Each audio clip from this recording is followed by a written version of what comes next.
Good morning, are you out there? This is Mark, and it's Redo Over, and we're playing some Kingdom Rush Origin. That's right. We have essentially finished Kingdom Rush Frontiers. We're moving on to the next game here. We might even get a little bit of Vengeance in. I actually have Vengeance on my computer here. I haven't really played it. But for Kingdom Rush Frontiers, I think the only things left are the Boneberg, Iron, and Heroics. That little chain there, headed up to Dusk Chateau. I've got the campaign challenge parts done, posted, done and done. But I'm gonna save those heroic and iron challenges maybe for a Halloween special, 2022. Just something, it's got the theme of Jack and Frankie and the vampire, the silly. So I thought that would be kind of fun. So those 6 stages have yet to be played, but we'll get to them. But there's a reason I'm holding them back. Just kind of a little theme I've got. Last Halloween 2021, I did the oh gosh, what were they? All the zombies and stuff leading up to Castle Blackthorn, right? Yeah, Blackburn. So at any rate, something to do. But yeah, that was it. I maxed out all the heroes, got through them all. Did a whole bunch of shorts on the monsters and some of the towers. I actually have more of those to release, but I'm not really in a rush to do them. People in generally like them, but I think just not that many like per week. I think like one a week is kind of enough because they're relatively similar. I understand that. The idea more with that was that people could search for the enemy, kind of have a little fun with that. But yeah, that's a weird thing. YouTube is just so bizarre with how it shows videos. Sometimes it'll show one of those videos like 2,000 times, and there's no issue. People like it and stuff. Other times it'll show it like 30 times, and you're just like, it's nearly identical. Like one monster, versus another. It's like an orc versus an orc, chieftain or something like that. And I can't figure out the mechanics. I leave it to you folks to watch or not watch. But yeah, the algorithm is a strange beast. It definitely is designed to feed us what to watch. For some reason, it seems like in our modern world of using the internet and social media in particular, we are not meant to search for what we want. We are meant to be delivered what we want, right? That like thumbnails. That's why I don't do thumbnails anymore, because I see thumbnails. I consume social media, and it's very much about something that catches your eye, like an advertisement on the side of a city bus going by. It's meant to draw your eye to get you to look at it, but you don't intend to look at it. And so you get all the goofy thumbnails, either with attractive women or something, although the entire video is not about them, and there might be that woman in there for like 3 seconds of a workout video or something. I don't know. And it's just like, yeah, we're gonna do this, and it's gonna get guys to look at it and click on it. They're not interested in this video at all. Or you see, to attract kids, they'll do the thumbnails with like the big eyes, so it'll be like just a normal person there, and then it'll make the eyes like 3 times puppy dog eyes or whatever. And it's just like, dude, first of all, those large eyes in no way relate to your video or the theme of your video or what your video is about. You're just trying to get children to click on your thumbnail for some reason. So I don't approve of that. So I stopped doing thumbnails a long time ago. If you want to know what my videos are about, you got to read the title. But I'm really trying to fight back against social media feeding us. I don't want to be fed. I don't want to feed you. I want people who like Kingdom Rush to type in Kingdom Rush, and then my video will come up. And if you know who I am, because all my thumbnails are just me in a little box up here in the corner, and you'd be like, who's this guy? Or you know who I am. You can read the title. You see the stage. You see the enemy I'm talking about. Yeah, we got to get back to that more, folks. I guess I'm on the topic. I've thought about this a bit.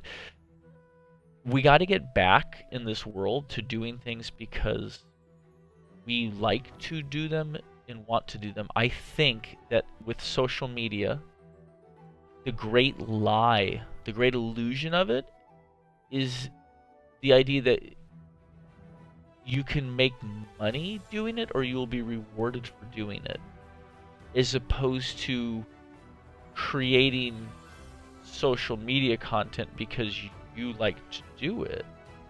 Think of YouTube. YouTube literally, I mean, I was there when it started. Not working for the company, but consuming YouTube. It was people, you know, YouTube. It's your tube. It's about you. It's your videos. Yeah. It wasn't, YouTube wasn't invented so that the content creators could sell you bars of soap. That's not what it was about. But it's become that to make money. A lot of people want to make money. But yeah, it's this bizarre promise of like, yeah, you're gonna do this, asking for likes, asking for subscriptions, asking to ring a bell, make comments that you never intend to read. You know, we all see it. Catchphrases, you know. I do my little catchphrase, but you know, in general, I think it's just a nice thing to talk to you, whoever you are. I say, "Are you out there?" Because it's meant to just like make a connection. When I'm talking to the camera, I really assume I'm talking to somebody, and I know there's a handful of people I am talking to almost every video I make, and I appreciate that. But that's what makes it fun for me. It's just I'm playing the games. You know, you go on Steam, it shows you how many hours you play. This, Masters of Orion, Kingmaker from Pathfinder. The games I've played a lot of, I play a lot of. Thousands of hours. But somehow talking to folks and just putting it out there, thinking about what I'm going through. I'm making my own role-playing game now. I think about that kind of stuff all the time. I have just stacks of... Oh, let me show you. This is my... You see these binders, notebooks, folders? This is my own artwork, my own games, my D&D games. Yeah, here, I'll just show you this. So first of all, I got microgrid paper. It's grid paper, but it's like the super tiny size. Here's my 2022 new mana campaign I'm currently running. That's my D&D campaign active now after finishing Rime of the Frost Maiden. I've got my Huion drawing tablet here, which is plugged in, so I can't really move it very well. Show you. Here's my 2022 Rime of the Frost Maiden binder, right? So it's just, this is the game as I run it. This is what just sits on my desk. Here's my Rime of the Frost Maiden maps. This is my Terra Vicar D&D campaign I was running with maybe my kids or something like that. I didn't get that far into that. This is just a general notebook. Just some ideas, probably loosely based off of Might and Magic 3 and 4. Like the way they do their class race tables, how it affects your MP and your HP. Heavenfall 2019. This is my own homebrew. I don't know if you find this interesting or not, but here is just some basic computer game stuff. Title page, worldview, warrior, thief, barbarian, special ability ideas and stuff like that. Tables, MP attack. Classica RPG 2017. These are the spell instruction books for Exodus Ultima 3 by Richard Garriott. Back in the day, that was the first computer game role-playing system I played in 1982. I was like 7. My crypto book. Did cryptos for a bit. Tried to write an AI to predict the crypto markets based off of all the data from past years, kind of like a stock market predictor kind of thing. It didn't work very well because Bitcoin had such an oversized influence that whatever Bitcoin did is really what the other stuff did. So there wasn't a really good way to predict it that I could find. This is a 2014 to 16 dad one, but what do we got in here? Alive Realms 2014. Visual C stuff. Tons of tables. Tiers. There's a nice little world map I drew. Right? I think we're about down to the bottom of the pile here. Gosh, some of this stuff's old. Builds up. And then, of course, my own personal sketch art. This folder here. This is my color palette for my gel pens that I use for inking. I'll show you some of my stuff. A little bit of anime there. This is based off of a drawing video I did. I didn't just come up with that out of my head. Like, I watched the video and that's my product. Let's see here. Some of my anime eyes. Just some basic shading projects.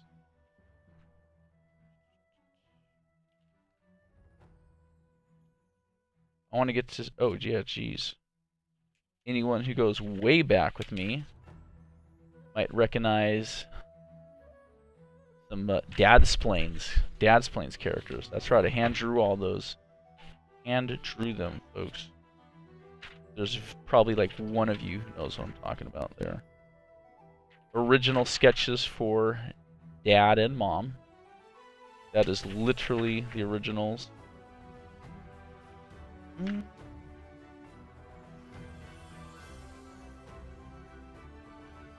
Oh man. I'm trying to... Oh, here's... These are some original sci-fi racial characters I've done up. This would be like the human down here. Little... yeah, you just see...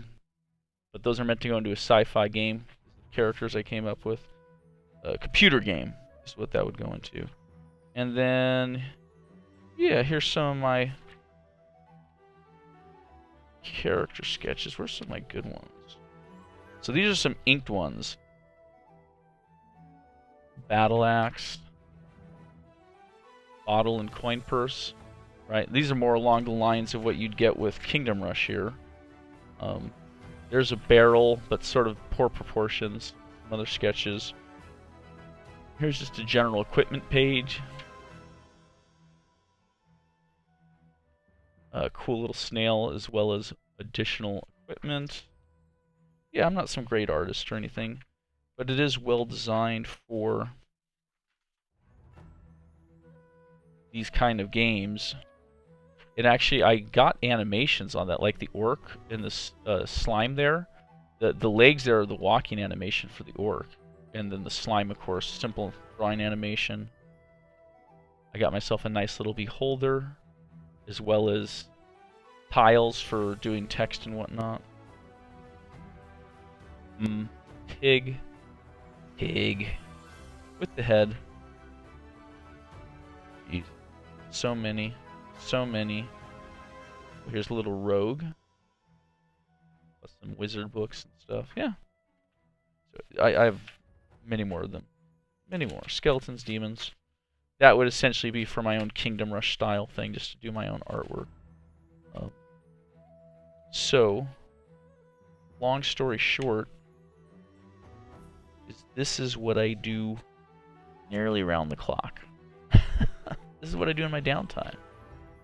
So, and this just, you know, goes back to 2014 or so, which was roughly when I moved to California here. Before I moved, I had another office in Colorado where I lived, another desk with all the stuff that went back the decade prior to that. And why do I talk about it? Because I hope that whoever you are, wherever you're at, your life is about doing what you enjoy, something that's edifying to you, without the expectation that you're going to get paid for it. Now, that doesn't mean you don't need to have a job. You do, because the world wouldn't work without people doing work. Like, period. You have to have teachers, you have to have farmers, you have to have sanitation workers, doctors, you know, we have to have police officers, we have to have babysitters, nurses, firefighters. Work has to be done. everyone should have a job who's able-bodied. Everyone.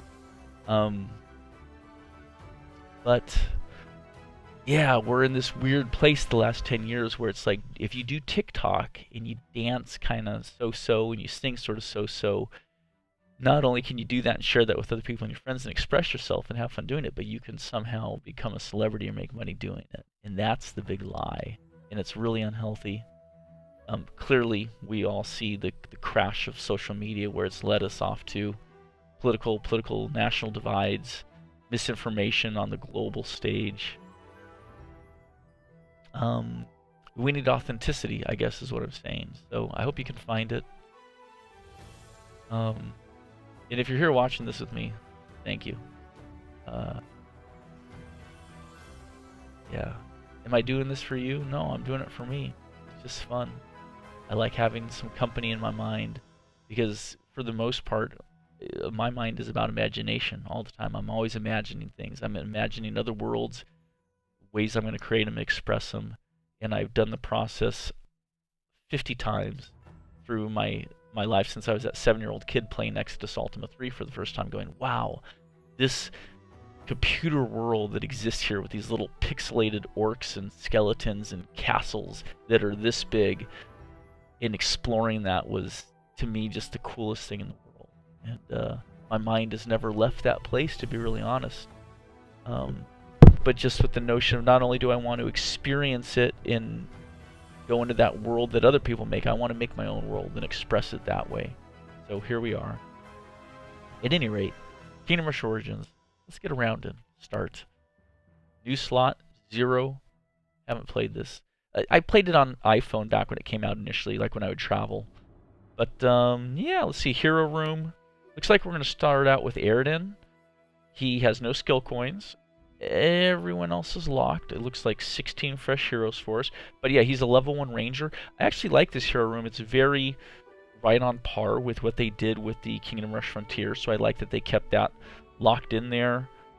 Similarities are very nice. Start here. Gray Ravens instead of the Grey Havens, which is where Círdan's shipwright lives. Yeah, he had the ring of what does he carry? The ring of air,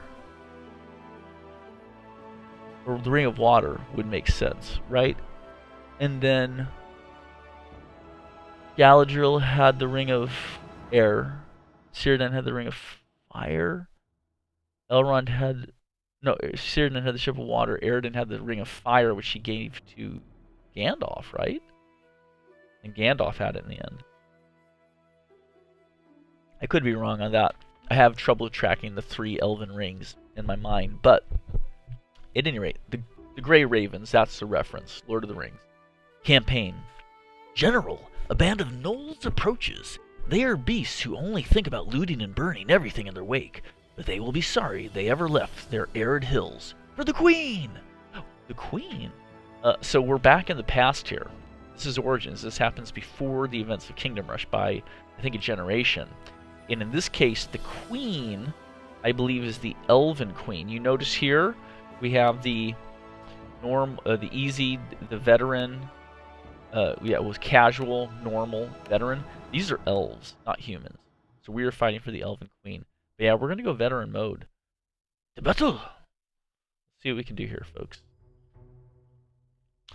It all started a long time ago in a land far away, where everyone lived in peace. Catches the arrow out of the air. But as stories go, peace never lasts forever.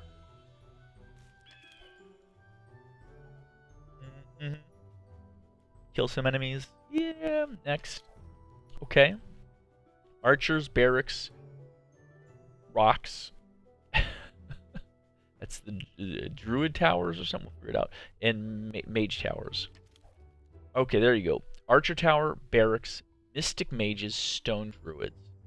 So it's going to be tough for me, the fact that there aren't dwarven artillery pieces. That's brutal. It's druids, though. I'll tell you what. I'm not a huge fan of druids. I'm just not. But, sorry. Not even elves really that much, but I'll try and be positive about this. Alright, got it. Bring it on. Ready for anything. This is awesome. Here you have Gandalf and Bilbo. Bilbo Baggins? No. Well, maybe. It could have been... I don't know if Gandalf had time to deliver. No, Bilbo went with the elves to the Grey Havens. I don't think Gandalf went with them. So this would be Frodo and Gandalf heading across to the west, to Valinor, right? I think, yeah. So yeah, this is super cute. The little buildings. You've got the elves. You got some road signs. You got a little shrine, but I don't think there's any special crane. Yeah, okay. Here we go. Gnoll Reaver 7. We only have 320 coins, so that's not much. Build here. Must I? Can I build here? Okay. I honestly don't know what to expect here, but yeah, let's get a barracks. Let's get a barracks. So we're looking at 70. So the archers start cheap. The barracks and the mages are at 100, and the druid circles are 125. So they're more expensive. But yeah, we're going to do 2 barracks. We'll double up because obviously we're going to have stuff coming from the north and the south road. And then finally we want something to lay in there with. Let's do the Mystic Dais. Mystic Mages cast dual homing bolts that ignore any physical protection. 8 to 12 damage slow. Yeah, let's get it going. New enemy. Oh. Sorry, I was about to... Gnoll Reaver. Lowly creatures that serve as forward troops of every Gnoll assault. Average speed, low health. That's a great superpower, low health. Here we go. 60 health, 3 to 6 melee, no armor, take you to 1 life. They clearly move at a medium speed, it looks like. Our Dalamar here has 50 health, does 1 to 4, but with low armor. So they're roughly evenly matched in health, damage, output, armor. The mix there makes the Elven defenders. Yeah, they're defenders. Literally defender barracks. And that upgrade, I can't upgrade it, so I'm not even gonna worry about it. I have no 1, 2, or 3 yet. Although it's cool that I will have a 1, 2, or 3. I didn't. That's neat. That's a little different than Frontiers. Wave is queuing right now. Next wave will be 11 Reavers, all on the North Road. I can click to call the wave early. Sure. I guess I'm not really waiting for anything. I got 43 extra coin. That was huge. That was a lot of extra money. Call reinforcements. You can summon troops to help you on the battlefield. Reinforcements are free, and you can call them every 15 seconds. That's cool. That might not be quite as fast as Kingdom Rush Frontiers and Kingdom Rush. I thought it was more like 12 or 10 seconds, but you guys can let me know if you know the answer to that. No, I was just thinking I was going to put my reinforcements back here, but they don't have a ranged attack yet, I don't think. So these are Lady Elves. Luna and Veressa. And actually, if you look, their hair and outfits matched who's on the road there. Veressa and Ariok. Oh, that's really cool. But yeah, they're Elven warrior ladies. 40 health, 1 to 3 damage, no armor. Obviously, we will be able to improve them given time. Brought another barracks here. Oh, hey there. Hey you. So we're going to have 2 lines of defense right now. Because I can't upgrade any of these towers, I just can't get enough stopping power. There we go. 8 extra. Strike of Thunder. Strike of Thunderbolt. Blast your enemies with the fury of the skies. Thunderbolts are best saved for an emergency or a great opportunity, since they have a very long cooldown. Doesn't tell us exactly what that is. I'm guessing 60 seconds? I don't know. 75 seconds? But yeah, let's bottle these guys up right here. Unfortunately, I didn't pay attention to how many Gnoll Reavers we are looking at. Man, Gnolls are nasty dog creatures. Horrible. Horrible creatures. Put in some more reinforcements. Yeah, let's do that. Only counts as 1. Defeat 10 enemies with a single Thunderbolt power. We got 10 in there? Yeah, it was probably worth it, because that's a boatload of baddies. Geez, Elven Hunter. Yeah, let's throw it in there for 70. Elven Archers waiting to ambush any trespassers. 2 to 5 damage, fast rate of fire. Like the range is a touch greater than the Mage Circle. The Mystic Dais. Fast rate of fire, average range. Yeah. But it's not very much damage. 2 to 5 is low. Okay, whoa, new enemy. Here we go. Gnoll Burners. Malicious beasts that delight in setting forest and creatures on fire. Average speed. Ranged fire attack. That sounds like a bummer. Yeah. Jeez, hold on. I'm gonna dump my reinforcements right on them there. You see here, that's all archer damage right there from the Hunter Arbor. Okay. I gotta learn the terminology, so bear with me. Let's get another Hunter Arbor here to support these guys, and we'll put our reinforcements right in there.